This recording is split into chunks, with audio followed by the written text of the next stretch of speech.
Salut, salut, j'espère que tu vas très bien. Bon, finalement, j'ai trouvé un petit moment pour m'asseoir, créer une trame et venir te parler de cette nouvelle lune en Lion parce qu'elle est tellement, mais tellement importante. En plus du fait que, de par la configuration qui la conforme, c'est une nouvelle lune qui fait appel à notre esprit le plus large et le plus capable de comprendre l'extension à long terme des situations.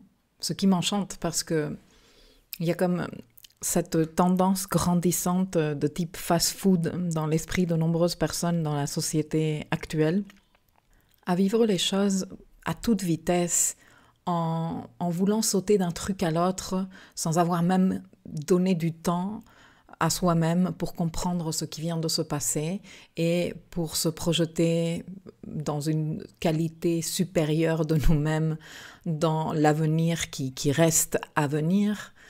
Et j'aime cette nouvelle lune pour plusieurs raisons. D'abord parce que elle est vraiment importante, comme je te dis, de par les signatures qui font partie du thème de la nouvelle lune, mais ensuite parce qu'elle casse complètement cette histoire de ah ouais bon ok la nouvelle lune en Lion c'est passé quoi, qu'est-ce qui s'est passé, ah non je n'en sais rien, non, cette nouvelle lune dit ici démarre un truc et ce qui démarre ici est non seulement énormissime si tu veux, de toute façon ça va être énormissime quoi que tu fasses, mais les implications s'étalent sur du pas moyen terme, pas long terme, du très long terme. Alors si ce que je viens de te dire t'interpelle, t'intéresse, reste ici avec moi parce que dans ce document, je vais partager avec toi plusieurs clés fondamentales, d'après moi, pour comprendre les enjeux de cette nouvelle lune. Mais avant, je voudrais faire quand même 3 rappels importants sur les nouvelles lunes en général, parce qu'ils représentent la base même de toute compréhension d'une nouvelle lune, et que si on n'a pas les bases en ordre, on va rien comprendre après. Rappel numéro 1. Une nouvelle lune est un moment de début. C'est un moment de semaille, de commencement. Que tu le vives de manière consciente ou pas, une nouvelle lune représente un début, tout comme les processus de pollinisation, par exemple, se tiennent, que tu en aies conscience ou pas. J'ai abordé ceci et les différentes options que nous présente toute nouvelle lune, si on veut s'en servir consciemment en y mettant notre intention et notre attention, mais aussi si on veut laisser faire et ensuite observer. Je te laisserai les liens ci-dessous. Mais ce qui est à retenir dans ce rappel numéro 1 est que nouvelle lune égale un début, quoi que nous fassions. Rappel numéro 2. Ce qui démarre lors de la nouvelle lune a un ADN très particulier et propre à cette lunaison. Les graines de chaque nouvelle lune ont leur génétique astrale particulière. Il n'y a pas de nouvelle lune égale, même en sachant que nous avons une nouvelle lune plus ou moins dans les mêmes degrés d'un signe chaque 36 mois. On est d'accord que quand tu sèmes des graines de potiron, par exemple, tu n'as pas les mêmes résultats, tu ne récoltes pas les mêmes choses que quand tu sèmes une graine d'avocatier. On est d'accord. Bon, c'est exactement la même chose avec les nouvelles lunes. Chaque nouvelle lune contient, comme je te dis, un ADN astral particulier qui nous donne des informations sur ce qu'elle pourrait nous donner comme résultat ou comme récolte à terme. Maintenant, comment connaître l'ADN de chaque lunaison ? En s'intéressant au thème du moment où se perfectionne l'événement lunaire. Il y a un moment où Soleil et Lune font leur conjonction, et là, nous dressons un thème, et là sont inscrits les codes qui vont nous servir à comprendre quelle est la nature de cette lunaison. Et ensuite, pour piloter le processus, parce que démarre un processus ici avec la nouvelle lune, et comme tout processus, ça va s'étaler dans le temps. Alors, rappel numéro 3, ce qui démarre lors d'une nouvelle lune est rythmé, normalement, par l'horloge solilunaire. C'est-à-dire, on peut piloter le processus en faisant la veille du cycle lunaire, des phases lunaires, pour m'expliquer autrement. Le cycle lunaire peut être étudié à différents niveaux. Nous avons le niveau débutant, c'est-à-dire un cycle sur un mois, nouvelle lune, premier quartier, pleine lune, dernier quartier, et puis c'est tout, c'est terminé, ça c'est le cycle vraiment débutant. Le cycle niveau intermédiaire, un cycle sur un an, divisé en 2 grandes phases, de la nouvelle lune à la pleine lune, qui dure 6 mois, et puis de la pleine lune à la nouvelle lune suivante, qui dure encore 6 mois. Et puis nous avons le niveau avancé, beaucoup plus sérieux, beaucoup plus réel, beaucoup plus efficace quand on veut se servir de la lune et des cycles solilunaires pour matérialiser, qui est le cycle lunaire à 36 mois que j'ai déjà expliqué, mais vraiment en super détail dans la leçon sur le cycle métonique lunaire, dont je te laisserai également le lien ci-dessous. Ok, maintenant qu'on a compris les bases fondamentales de toute nouvelle lune, parlons de la nouvelle lune en Lion et des cycles que j'ai très soigneusement sélectionnés pour décrypter cette très importante lunaison, comme je te disais tout à l'heure. Alors, je veux bien t'expliquer les critères que j'ai employés pour faire ma sélection. Les critères sont les codes inscrits dans la carte de l'événement lunaire, que tu peux voir à l'écran. C'est-à-dire que les clés que je partage ici font partie de l'ADN de cette nouvelle lune en Lion. Et quand tu auras écouté le document en entier, je pense que tu vas réaliser à quel point cette nouvelle lune elle est importante. Je vais te présenter d'abord les 6 clés d'un trait, et puis je vais ensuite approfondir sur chacune d'elles.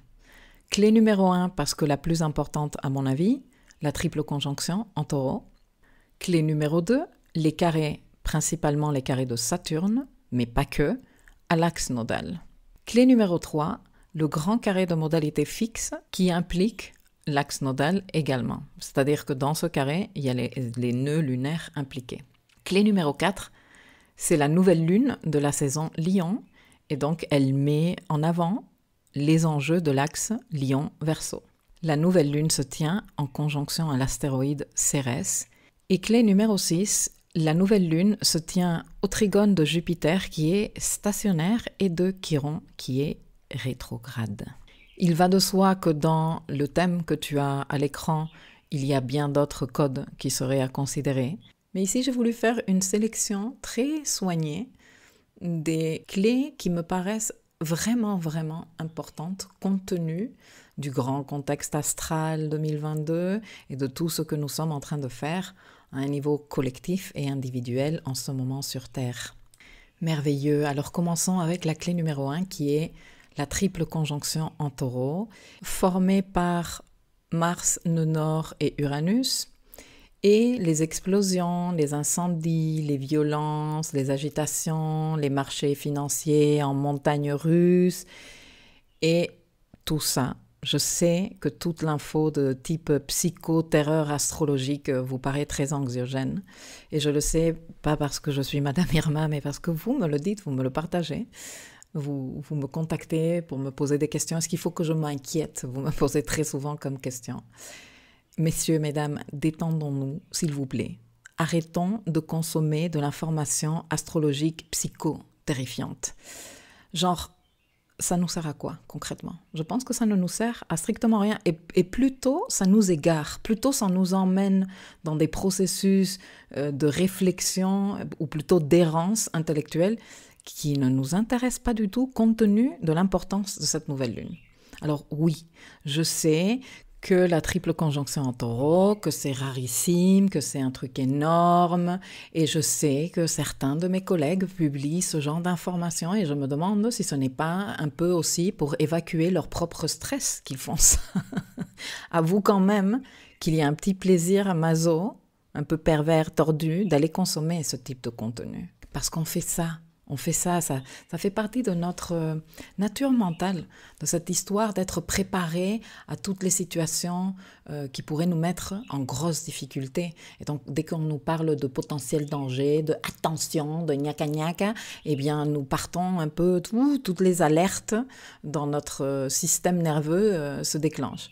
Et du coup, on est comme aspiré, non, dans cette situation, à moins qu'on sache poser la limite et dire non, ça suffit. Ça suffit. Donc, souviens-toi, s'il te plaît, ça va peut-être t'aider à poser tes limites, qu'une des règles principales de tout processus de manifestation, et je te rappelle que tu as entre tes mains le processus de manifestation le plus important de ta vie, qui est ta propre vie. Ce à quoi tu donnes ton attention grandit. Et ça grandit principalement en toi.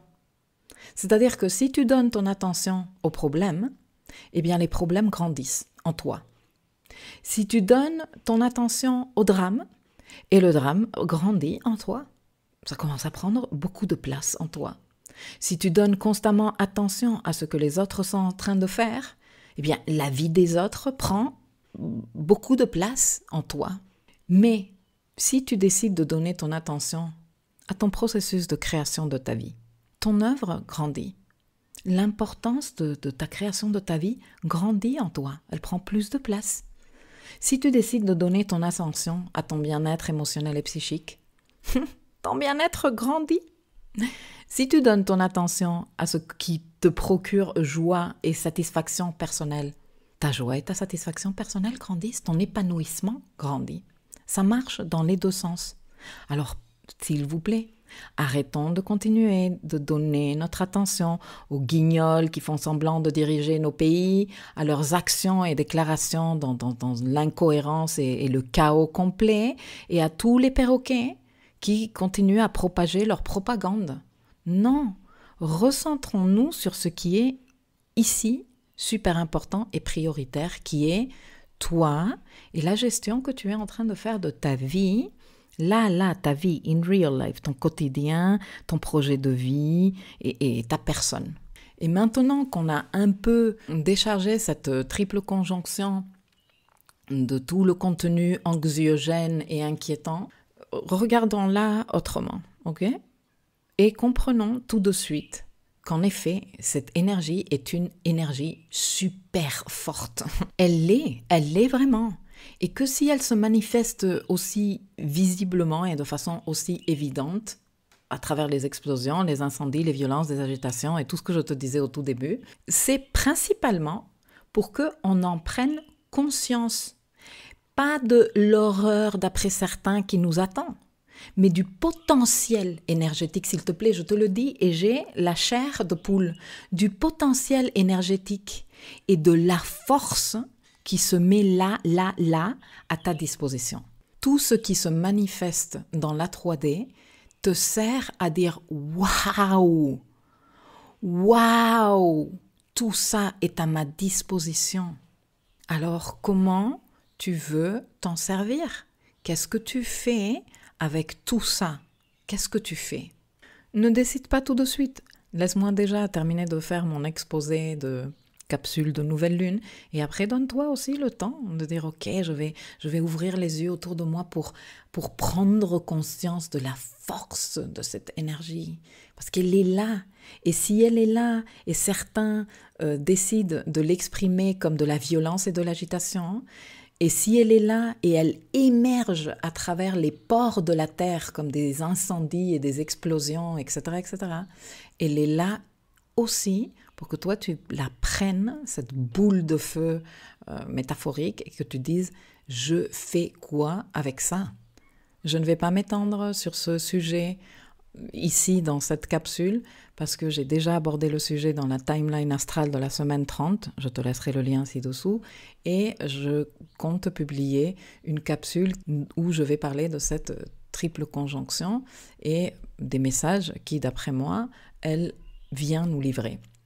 Mais si je t'en parle ici, et si j'ai choisi cette triple conjonction comme la clé numéro 1, c'est parce que elle est inscrite dans l'ADN de cette nouvelle lune. Les graines que l'on est en train de semer lors de cette nouvelle lune, qui vont prendre un petit moment pour germer et qui vont nous donner des fruits à terme, portent cette énergie.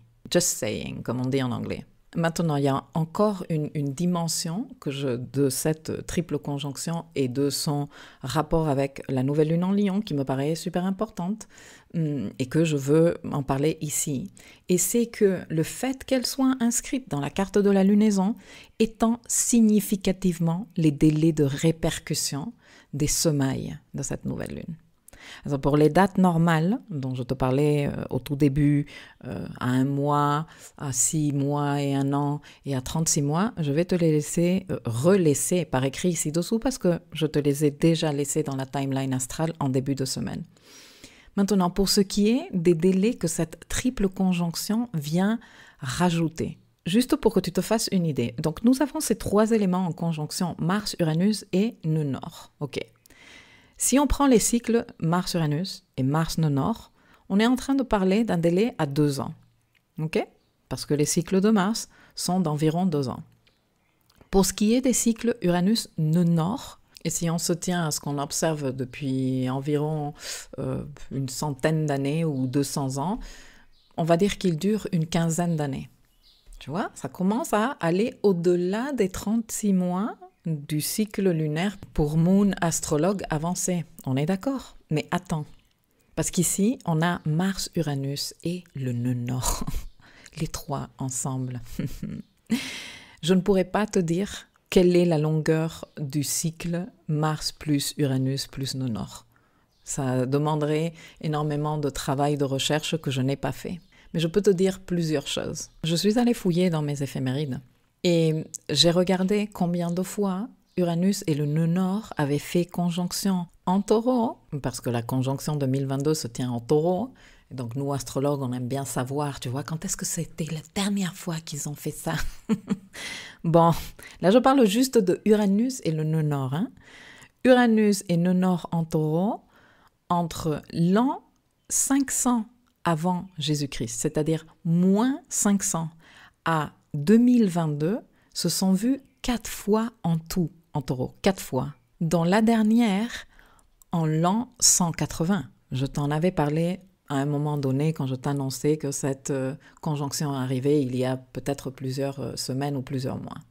Sauf que en fouillant un peu plus dans mes éphémérides et en dressant les cartes et en faisant un peu de recherche astrologique, j'ai fait une découverte énormissime. C'est-à-dire que en l'an 155 avant Jésus-Christ, toujours on est en négatif, toujours là, hein, Uranus, nœud nord et Mars ont fait une conjonction en taureau. Depuis, cela ne s'est jamais plus reproduit.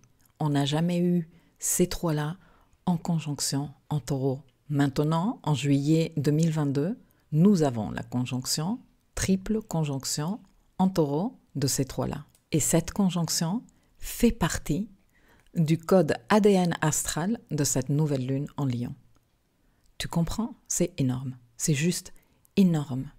Parce que là, on n'est pas juste en train de parler de l'énorme énergie que cette triple conjonction met à notre disposition, mais on est en train de parler de plusieurs couches de début. Hein, d'un côté, nous avons la nouvelle lune qui est un début, et nous avons une triple conjonction qui est un triple début, qui véhicule une énergie de ouf. Mais en plus, nous sommes ici en train de parler de délai dans le temps, de ouf, mais véritablement de ouf. Donc, ce que nous démarrons là, avec cette nouvelle lune, et la qualité de toi que tu mets dans ce que tu es en train de démarrer, a vocation de durer vraiment, mais vraiment longtemps. Et je te rappelle que, règle numéro 1 de toute nouvelle lune, une nouvelle lune démarre un processus de matérialisation. Toujours, qu'on en soit conscient ou pas. Voilà, je me suis dit que ça t'intéressait de savoir ça. Plus d'informations dans la capsule à venir. Passons à ma clé numéro 2, qui est en rapport avec ma clé numéro 1. Les carrés principalement de Saturne, mais pas que, à l'axe nodal. Écoute, tout à un niveau cosmique, c'est un truc de fou, est en train de participer pour nous montrer la voie à suivre. Mais vraiment. Si tu pouvais visualiser, vas-y, fais-le. Visualise pendant quelques instants l'axe nodal comme une balance. Tu vois, une balance avec les 2 plateaux, là, la balance de toute la vie. Et tu as d'un côté le plateau nœud nord et de l'autre côté le plateau nœud sud. En ce moment, nous avons du côté du nœud nord, dans le plateau du nœud nord, 3 poids, dont un très lourd. Alors que dans le plateau du nœud sud, il n'y a que le nœud sud. Toutes les planètes qui viennent faire carré à cet axe nodal en ce moment dont Saturne qui est au carré de l'axe nodal, dont Mercure qui est également au carré de l'axe nodal, dont le Soleil qui va, quelques jours après Mercure, faire lui aussi un carré à l'axe nodal. Dont Vénus qui fera elle aussi, quand elle sera entrée en Lion, son carré à l'axe nodal, dont Cérès, bref. C'est pour ça que je disais les carrés principalement de Saturne, mais pas que. Mais le plus important est le carré de Saturne à l'axe nodal.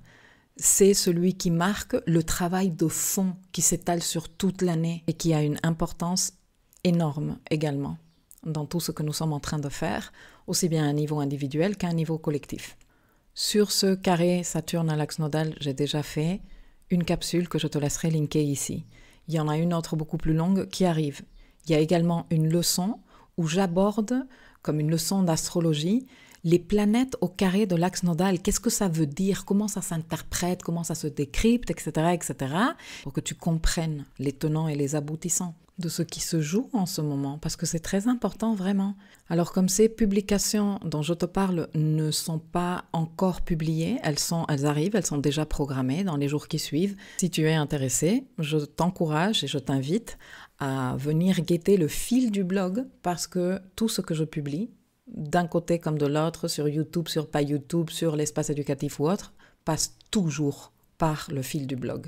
Donc tu sais que tu ne rates rien si tu surveilles le fil du blog. Pour en revenir à ces carrés à l'axe nodal, surtout de Saturne et cette image de la balance, tu vois, genre Saturne arrive à ce grand carrefour évolutif karmique que représente un carré à l'axe nodal. Tout carré à l'axe nodal représente ça. Sauf que Saturne est notre karma matériel. Saturne est notre principe de matérialisation premier. C'est le principe de réalité, c'est notre adulte intérieur. Ok, lui arrive là, à ce carrefour, et s'il te plaît, entends quand je parle de Saturne, que je parle de toi, ok, et de cet archétype qui t'habite, comme il nous habite nous tous. Donc nous arrivons avec notre Saturne à ces carrefours karmiques que nous a présenté l'année 2022.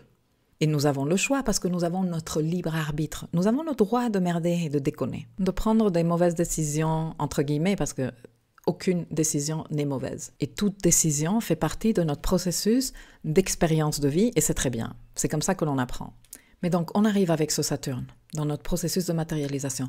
Non, attends, moi j'ai des projets dans la vie, moi je voudrais le succès, la réussite, faire des sous, m'ordonner, concrétiser de façon beaucoup plus solide, créer plus de stabilité dans ma vie, manifester une relation plus stable, plus engagée, plus fiable, manifester un état de santé, un corps physique en meilleure santé, plus fort, plus stable, où je me sente plus en sécurité dans mon corps. Voilà, c'est juste quelques exemples. Tout ça, on est en train de le faire à un niveau individuel.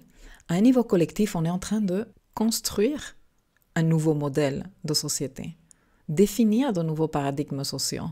Et donc, on est en train de faire des choix aussi, avec Saturne aussi.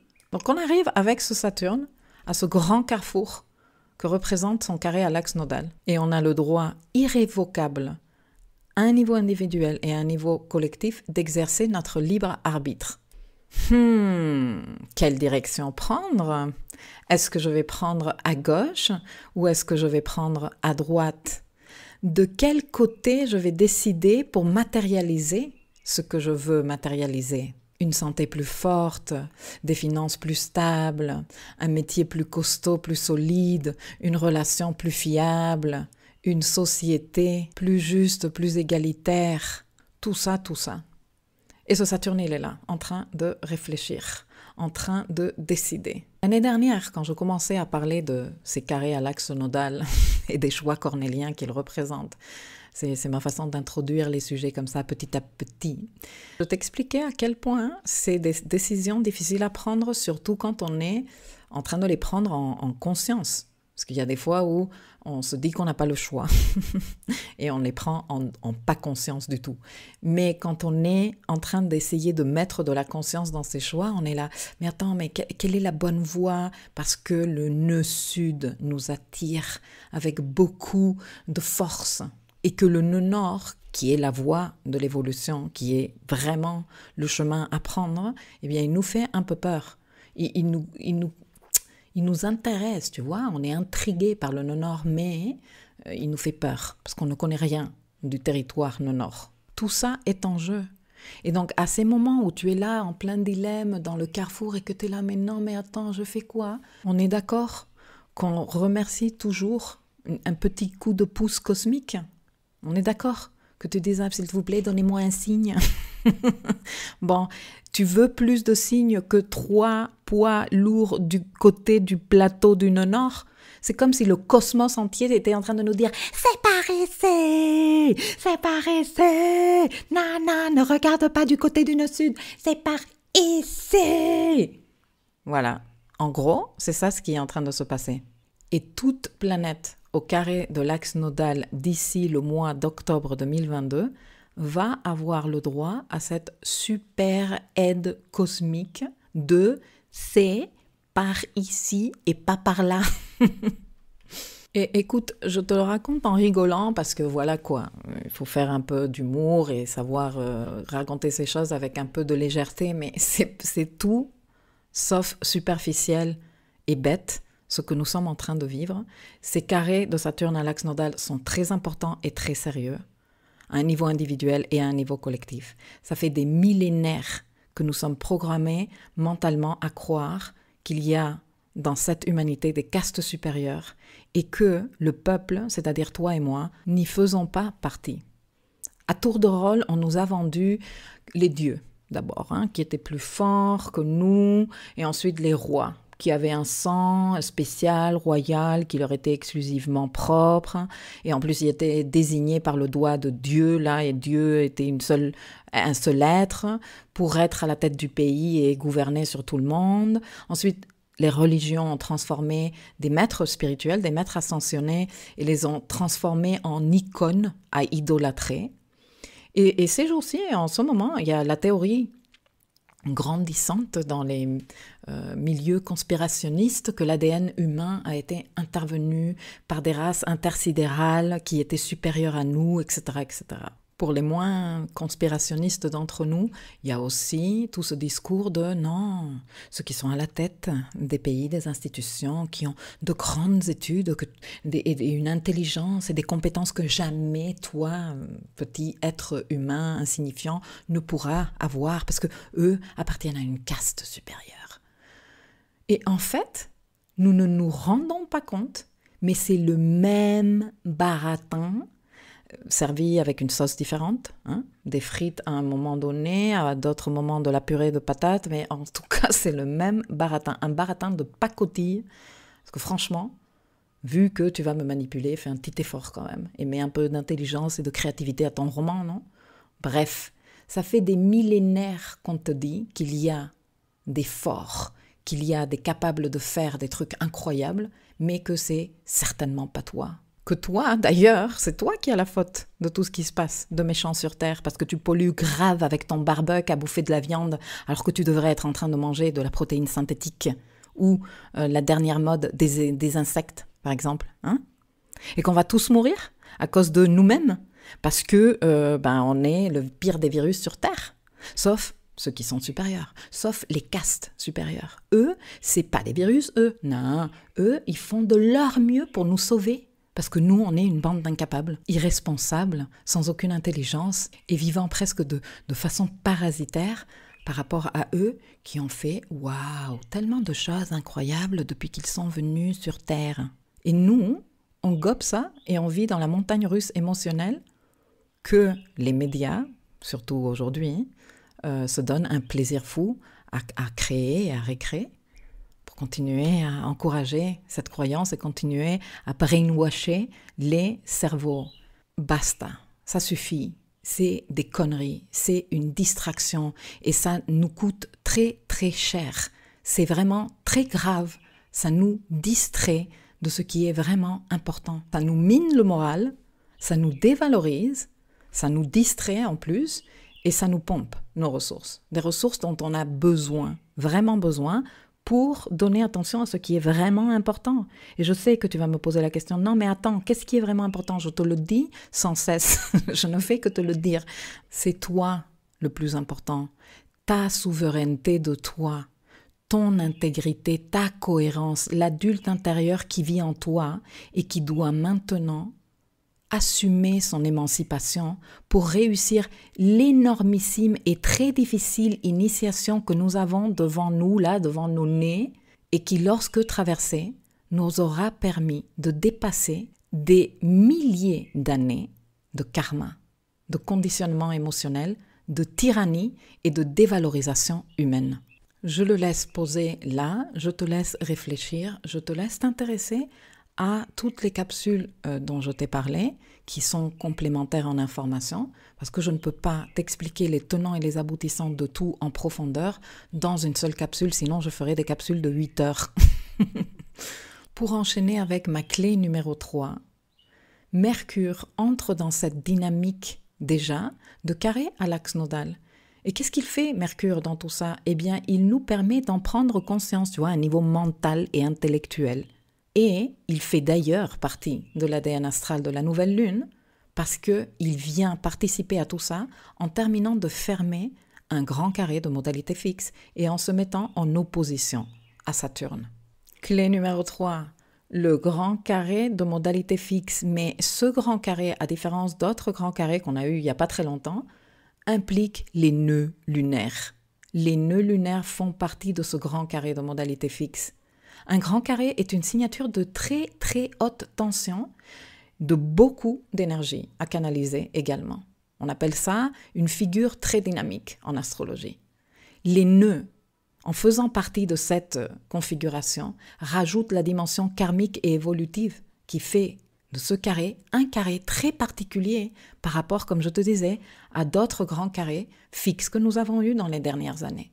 Il est important que tu saches qu'il y a de fortes doses de résistance dans un carré de modalité fixe, mais qu'il y a également un potentiel de libération karmique de ouf, parce que des 3 modalités, cardinale, fixe et mutable, la fixe est celle qui est le plus fortement reliée au karma. Dans un carré fixe, la tendance est chacun campe dans son truc et ne bouge pas d'un iota, et on s'entête, et si on fait ça, on ne fera pas bouger les choses. Donc, en sachant ça, il faut participer activement avec un peu de souplesse, apprendre à faire des concessions, bouger, oser, prendre des risques. Et ça, c'est aussi une partie importante de l'ADN astral de la graine de cette nouvelle lune. Et justement, en parlant d'oser et tout, bon, c'était prévu, hein, j'enchaîne comme ça d'une clé à l'autre et j'ai fait exprès. Parlons de la clé numéro 4. C'est la nouvelle lune de la saison Lion, ce qui veut dire que l'axe Lion-Verseau est mis fortement en lumière. Nous avons la nouvelle lune en Lion qui arrive, 15 jours après nous avons la pleine lune en Verseau qui arrive, qui va nous apporter des informations complémentaires de type émotionnel pour que nous affinions avec un peu plus de finesse nos intentions de nouvelle lune. Je ne vais pas parler ici de la pleine lune en Verseau, j'en parlerai le moment venu. Ici, mon intention est de rappeler à quel point les archétypes de l'axe Lion-Verseau sont super importants en ce moment et jusqu'en 2040. L'année dernière, j'avais fait un podcast à ce sujet. Je te laisserai le lien ci-dessous pour que tu puisses approfondir si ce sujet t'intéresse. L'axe Lion-Verseau est connu comme l'axe du talent. Lion crée l'œuvre et Verseau fait ce qu'il faut faire pour la rendre accessible aux autres, pour la démocratiser. Lion dit « j'ose montrer ma lumière ». Verseau, de son côté, dit « je me dissimule dans la masse, dans le collectif, et je ne montre ma lumière que si les autres me soutiennent ». Cette nouvelle lune vient mettre l'accent sur l'œuvre, sur la création de l'œuvre, la vie, que le moi, l'individu, met en place. Et la lumière qui gît en chacun de nous, et qui, contrairement au narratif officiel dont je t'ai parlé dans la clé antérieure, est le plus important pour la création de l'œuvre. Nous ne pourrons pas créer une société lumineuse tant que nous n'aurons pas pris conscience de la lumière qui non seulement nous habite, mais qui surtout et principalement nous constitue. Nous sommes lumière. Faire le travail de chercher sa propre lumière, de la voir, de la comprendre, de la valoriser et de la faire rayonner n'est pas nombriliste, comme beaucoup de personnes qui sont très perdues disent. Aucun nombrilisme, et bien au contraire. Faire ce travail de chercher et de connecter avec sa propre lumière, de la comprendre, de la valoriser et de la faire rayonner de mille feux est essentiel pour la survie de l'humanité en tant que collectif et de la vie que ce collectif représente. Alors arrêtons de nous cacher dans la société, arrêtons d'exprimer l'ombre du Verseau, arrêtons de vivre selon les dictats d'une société qui est complètement brainwashée parce que totalement déconnectée de sa lumière. Elle ne sait plus, elle ne se souvient plus, elle a gobé complètement le narratif que la lumière se trouve ailleurs, dehors, qu'il faut acheter un truc pour avoir de la lumière, qu'il faut avoir les dents étincelantes pour avoir de la lumière, qu'il faut avoir les seins comme ci, les fesses comme ça pour avoir de la lumière, ou beaucoup de millions d'euros ou de yens dans son compte en banque pour avoir de la lumière. C'est faux, ça, c'est de la fausse lumière. Il y a donc un travail important à faire de valorisation de nous-mêmes et de la lumière qui nous habite et qui nous constitue et que nous sommes capables non seulement de générer en nous, mais de partager avec ceux qui nous entourent pour faire grandir en lumière, pour élever la fréquence vibratoire de ce collectif que nous représentons en tant que société. Et précisément, ma clé numéro 5 parle d'un élément supplémentaire qui vient rajouter son expertise dans ce sens-là à la graine de cette nouvelle lune. Et c'est le fait, clé numéro 5, que la nouvelle lune se tient en conjonction à Cérès. Cérès, je te l'expliquais dans la timeline astrale de la semaine numéro 29, je te laisserai le lien ci-dessous parce qu'il y a une mini leçon sur Cérès que peut-être tu serais intéressé à écouter.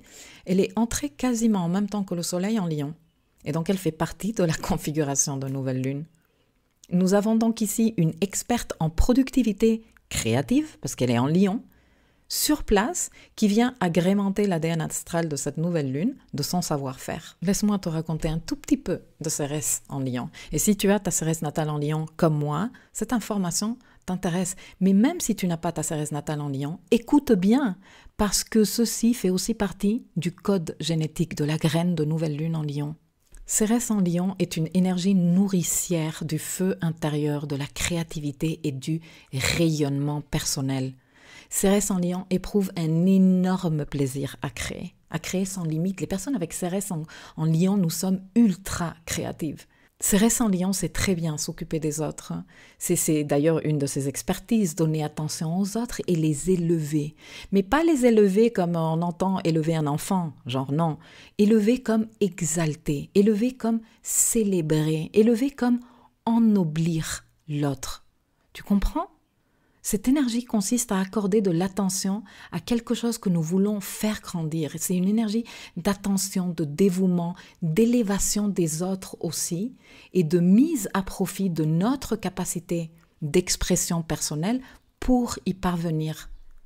C'est aussi une énergie de sentir que nous méritons vraiment le meilleur.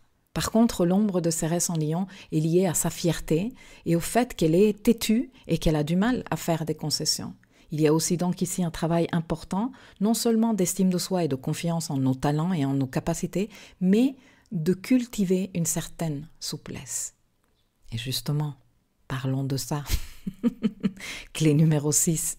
Cette nouvelle lune se tient en trigone à Jupiter stationnaire et à Chiron rétrograde. Alors, le trigone à Chiron rétrograde est large, mais Jupiter stationnaire nous permet de faire le lien. Parce que lui, oui, il est par orbe en trigone à la nouvelle lune. Ce Chiron rétrograde, qui fait définitivement partie de l'ADN de cette nouvelle lune, nous dit ici il y a des blessures à guérir. C'est sûr. Chiron est en bélier et la blessure est au niveau de l'ego. Du moins, c'est pour cela que le travail Lion dans l'axe Lion-Verseau est si difficile en ce moment. Mais Chiron est rétrograde et comme je te dis, il est en trigone à la nouvelle lune et en conjonction à Jupiter. Ce qui veut dire que, quelque part, suivre la voie Lion, la voie créative, la voie de l'expression personnelle, la voie de reconnecter avec son propre feu intérieur, fait partie du processus de guérison de la blessure. Et je sais qu'on a tendance à penser que c'est l'inverse, genre d'abord je guéris et ensuite je ferai, ensuite j'oserai, ensuite je ferai mon œuvre, je créerai, etc., etc. Mais nous perdons de vue à quel point faire et nous occuper de notre œuvre est un acte profondément et définitivement guérisseur de nos insécurités.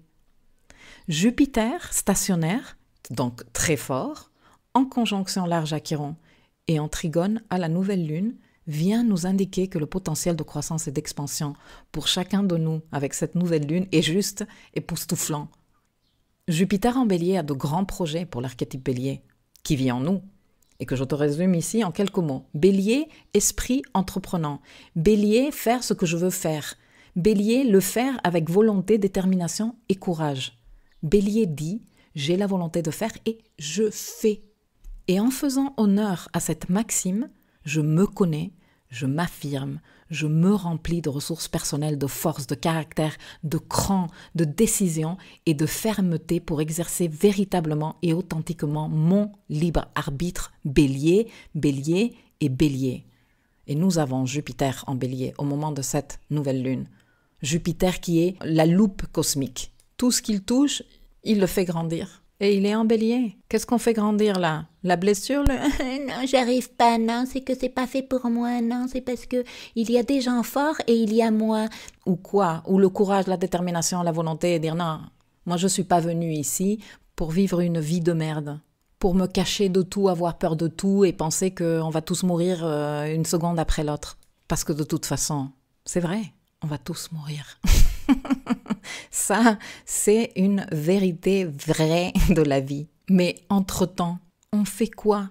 On continue à se cacher derrière les rideaux, comme les mamies dans les villages, à penser que le monde est un truc méchant et horrible dans lequel on ne pourra jamais survivre? Ou on commence à bâtir un monde différent, où la prise de risque fasse partie de jouer le jeu de la vie et que le feu qui nous habite nous permette de créer des choses merveilleuses. Voilà pour mes cyclés. Nous sommes donc ici, toi et moi, et tout ce qui nous entoure, en train de démarrer un cycle. Démarrer un cycle pour accorder de l'attention à quelque chose que nous voulons faire prospérer, en nous concentrant sur notre expression personnelle, pour travailler sur notre amour de nous-mêmes, notre confiance en nous, notre estime de nous-mêmes, pour cultiver la certitude intérieure que nous méritons vraiment le meilleur et nous sentir légitimes, pour encourager la souplesse et l'observation de nous-mêmes et remarquer quand l'ego prétentieux prend le dessus, et pour couper court aux peurs qui nous limitent dans notre expression personnelle. Et surtout, garder en tête l'importance de l'impact de tout ceci dans le collectif. Arrêtons d'utiliser le collectif comme l'excuse pour continuer à nous cacher. Arrêtons de donner notre attention à des dictats et à des règles qui ne nous ressemblent pas. Arrêtons de nous laisser gouverner par ces croyances limitantes qui sont des véritables mensonges. Prenons conscience de notre lumière. Faisons rayonner notre lumière. Aidons les autres à comprendre que eux aussi, ils sont lumière. Éclairons-les, partageons notre étincelle pour que ceux qui n'arrivent pas à déclencher leur feu puissent le faire. Même ceux qui sont submergés par l'eau de la tristesse peuvent relancer leur feu. Même ceux qui sont abîmés peuvent relancer leur feu. Créons un mouvement global de renflammage des feux intérieurs. C'est possible, c'est vraiment possible, c'est pourquoi il est tellement important que toi, qui m'écoutes, parce que tu es déjà en quête, tu continues de faire ton boulot, tu reprennes le pouvoir de ton feu intérieur et que tu partes ensuite en croisade autour de toi avec pour mission de rallumer tout feu qui se laisse rallumer. Et dis-nous dans les commentaires comment tu comptes t'y prendre.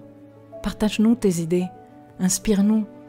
Personnellement, j'y suis depuis déjà un très bon moment, une partie très importante de mon métier étant justement de rallumer des feux intérieurs.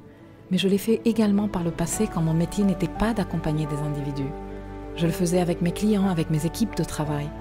Mettre en avant le talent, pratiquer la reconnaissance, encourager les personnes à oser se montrer, célébrer les prises de risques. Aujourd'hui, j'accompagne les personnes à voir leur feu intérieur, à l'attiser et apprendre à le garder vivant. Et c'est pour cela que je suis ici régulièrement, à publier du contenu pour te donner envie de t'intéresser à toi, te connaître, te comprendre, te kiffer. Parce que oui, je sais que si tu commences à t'intéresser à toi, que tu commences à te donner de l'attention régulièrement, que tu approfondis dans la connaissance et la conscience de toi, je le sais que trop bien, qu'inéluctablement, tu vas terminer par te kiffer. qui fait toi et qui fait tout ce qui sort de toi dans la création de ton œuvre, ta vie. Et ça, c'est une de mes croisades principales. C'est pour ça que je te demande de venir te joindre à moi. Et tu sais, ma croisade ne s'arrête pas à mon métier. Dans ma vie personnelle, dès que je vois l'opportunité et que je me sens de le faire, moi je sème les étincelles de feu. Et je partage mon feu dans le but d'inspirer les autres à en faire de même. Alors, tu te joins à moi dans cette croisade ?